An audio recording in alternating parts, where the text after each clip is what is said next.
Ini dewi keren banget, salah satu dewi terkeren di mitologi Yunani. Dan dia ini satu-satunya dewi yang ditakutin sama Zeus. Next, personifikasi dari malam, Dewi Primordial generasi pertama, di atasnya para Titans, tingkatannya para dewa. Zeus, Hades, Poseidon, dewa-dewa yang familiar sama kita itu tuh udah di versi bawahnya, alias The Olympians. Bapak emaknya Olympians yang ada sebelum mereka itu para Titans. Nah, makhluk ilahi yang udah ada sebelum para Titans itu ya The Primordials. Ya ini salah satunya ada si Nyx. Selain Nyx ada juga Erebus atau kegelapan. Gaia, bumi, Tartarus, neraka. Mereka inilah yang membentuk dunia. Nyx, sang malam, bersatu sama Erebus, yaitu kegelapan, dan mereka menghasilkan anak-anak yang dikenal sebagai Aether, atau cahaya surga, dan Hemera, atau hari. Udah gitu, Nyx ngider dan memproduksi keturunan secara mandiri. Keturunan ini tuh lebih ke persimbolan dari sifat dan karakter manusia. Anak-anak ini adalah Moros, malapetaka, Oneiroi, mimpi, Nemesis, ganjaran, Momus, mempersalahkan, Geras, umur tua, Thanatos, kematian, Hypnos, tidur, Eris, perselisihan, Apate, tipu muslihat, Oasis, penderitaan, Moire, takdir, Hesperides, peri sore hari atau dikenal juga sebagai cahaya keemasan matahari terbenam. Philotes, persahabatan, Keres, personifikasi dari kematian sadis dan selalu tertarik sama perang berdarah, dan Charon, pendayung perahu yang ngantar jiwa-jiwa yang baru aja meninggal buat nyebrang ke sungai Styx buat ke Underworld, kerajaannya Hades. Di beberapa versi, Furies itu juga anaknya Nyx. Tahu kan Fury dikenal juga sebagai Erinyes. Mereka adalah makhluk pembalasan dendam buat ngehukum orang-orang yang bersalah. Ada juga versi yang nyebutin kalau pada saat dunia kosong, belum ada chaos, belum ada apa-apa, itu kan pasti gelap ya. Nah, itu dia Nyx. Dia bahkan udah ada sebelum dunia diciptakan. Makanya dia tuh dihormati banget. Nyx tinggal di kedalaman Tartarus barengan sama suaminya, si Erebus. Pasangan malam dan kegelapan ini tuh istirahat di sana. Tartarus, tahu kan, tempat terdalam yang jauh lebih dalam dari underworldnya Hades. Tempat yang isinya siksaan dan penderitaan. Nah, Nyx sekeluarga tinggal di situ tuh. Menurut Hesiod, Hemera tuh juga tinggal bareng sama Nyx, meskipun nempatinnya tuh nggak barengan. Masuk akal sih ya, yang satu malam, yang satu day atau siang hari. Pas siang malamnya istirahat, pas malam siangnya istirahat. Logikanya gitu kan. Jadi pas siang, cahaya Hemera tuh menerangi dunia, dan pas malam kegelapan Nyx akan menyelimuti dunia supaya dunia bisa beristirahat. Begitu terus mereka kerja gantian selama-lamanya.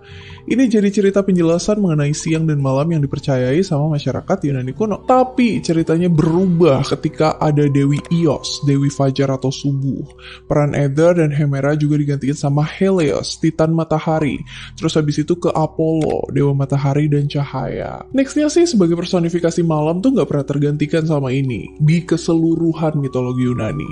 Dewi Malam ya cuma Nyx. Kok gitu? Karena masyarakat Yunani kuno tuh sangat menghormati dia dan mereka menganggap Nyx sangat kuat. Jadinya posisinya tak tergantikan. Nyx digambarin sebagai dewi yang cuantik puol. Pakaiannya serba hitam, diliputi kabut hitam. Di karya seni zaman dulu, Nyx tuh digambarin berbeda-beda, tapi tetap satu.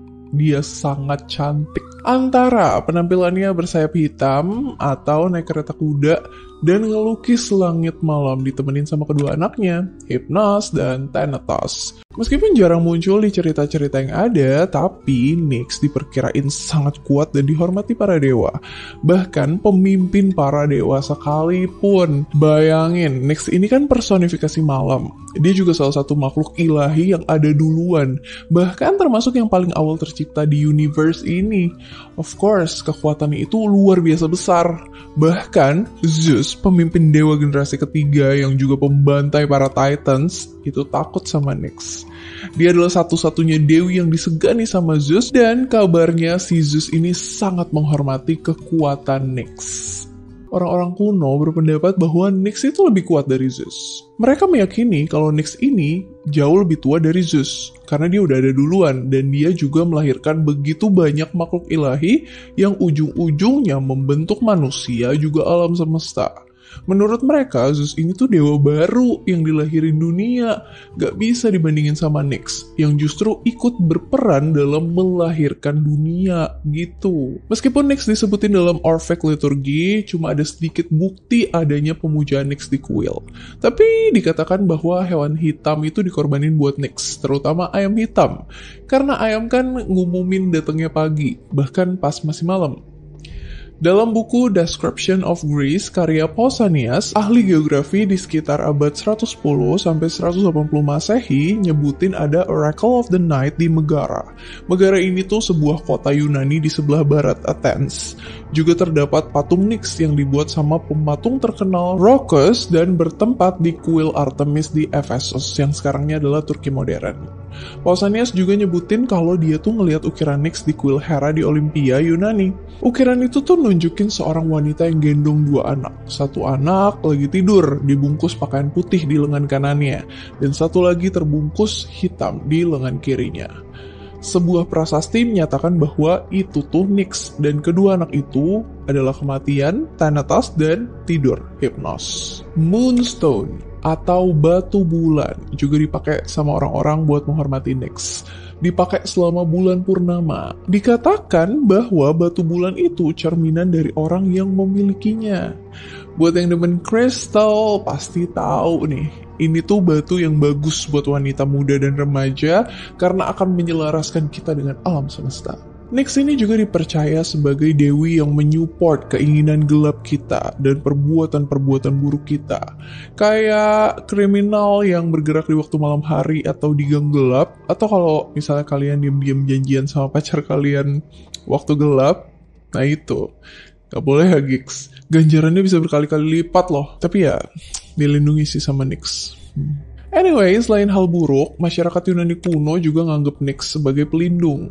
Ya, yang suka doa ke Nyx itu yang tadi, para buronan, atau orang dalam pelarian, supaya mereka dilindungi dan dikasih jalur kabur yang aman di malam hari. Meskipun begitu, Nyx ini tuh bukan sosok dewi jahat. Dia nggak jahat sama sekali. At least, nggak kayak Zeus yang kejahatannya banyak.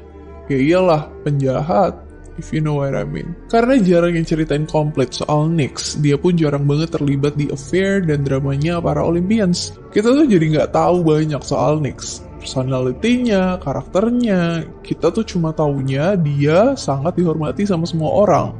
Sama dewa, bahkan pemimpin dewa sekalipun. Dia dewi yang cukup misterius sih. Dan kegelapan yang menyelimuti dia ini tuh mendukung banget buat aura mistisnya. Misterius banget. Mungkin para dewa juga hormat karena pada dasarnya di kegelapan itu tuh ada ketidakpastian. Ya kan? Manusia tuh sebenarnya bukan takut gelapnya, tapi takut sama apa yang ada di kegelapan itu.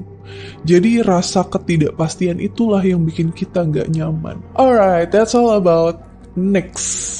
Dewi malam yang super cool, misterius, keren.